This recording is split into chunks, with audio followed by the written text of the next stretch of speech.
ఇక సౌత్ ఆఫ్రికాలో ప్రధాని మోదీ పర్యటన కొనసాగుతోంది. ఇవాళ రేపు జోహన్నెస్బర్గ్ వేదికగా జరగనున్న G20 సదస్సులో ప్రధాని మోదీ పాల్గొంటారు. 20వ G20 దేశాల అధినేతల సదస్సులో పాల్గొనేందుకు ప్రధాని మోదీ దక్షిణాఫ్రికాలోని జోహన్నెస్బర్గ్ వెళ్లారు. వరుసగా 4వసారి ఓ గ్లోబల్ సౌత్ దేశంలో జరుగుతున్న G20 శిఖరాగ్ర సమావేశం ఇది. సదస్సులోని 3 సెషన్లలో ప్రధాని ప్రసంగించనున్నారు.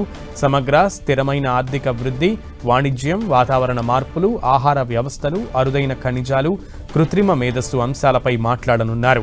వివిధ దేశాధినేతలతోనూ ద్వైపాక్షిక సమావేశాలు నిర్వహించనున్నారని విదేశాంగ శాఖ వెల్లడించింది. సౌత్ ఆఫ్రికాలో పర్యటనలో భాగంగా ప్రధాని మోదీ ఆస్ట్రేలియా ప్రధాని అల్బనీస్తో సమావేశమయ్యారు. రక్షణ, భద్రత, అణుశక్తి, వాణిజ్యం అనే 3 కీలక రంగాలపై చర్చించారు. అల్బనీస్తో సమావేశంలో చాలా బాగా జరిగిందని, విద్యా, సాంస్కృతిక మార్పిడులపైన చర్చలు జరిగాయని మోదీ పేర్కొన్నారు. దక్షిణాఫ్రికా పర్యటనలో భాగంగా జోహన్నెస్బర్గ్లో బిజీగా గడిపారు ప్రధాని నరేంద్ర మోదీ. భారత సంతతికి చెందిన టెక్ వ్యవస్థాపకులతో సమావేశమయ్యారు. అంతకుముందు ప్రముఖ సమాజ సంస్థల అధిపతులను సైతం కలిశారు.